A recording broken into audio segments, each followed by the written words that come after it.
साधारण निर्वाचन पाई बड़ प्रस्तुति हिंसा मुक्त निर्वाचन पाई निर्देश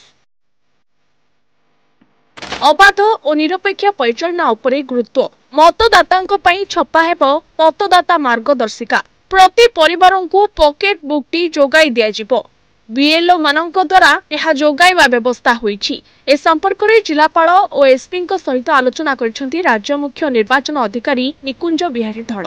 साधारण प्रशासन और पुलिस प्रशासन किभली भाबरे साधारण निर्वाचन को मुक्त अवैध और निरपेक्ष भाव परिचालना करिवे एहा उपरे आलोचना होईछि। निर्वाचन को हिंसा मुक्त करबा पई प्रत्येक जिलार एसपी को निर्देश दैछंती मुख्य निर्वाचन अधिकारी। आभासी जरिया आयोजित एही बैठक में जिला स्तरीय ट्रेनिंग ईवीएम सुरक्षा और निर्वाचन पई नियोजित हेबाकु थिबा विभिन्न टीम विषय रे आलोचना होईछि। मॉडल पोलिंग बूथ विषय रे आलोचना करा जाई महिला मानक पई सखी बूथ युव कर्मचारी द्वारा परिचालित बूथ और भिन्नक्षम व्यक्ति पई परिचालित बूथ कार्यकारिता उपरे समीक्षा होईछि। राज्य पुलिस नोडल अधिकारी संजय कुमार सुरक्षा संबंधी प्रस्तुति समीक्षा करिसेंती।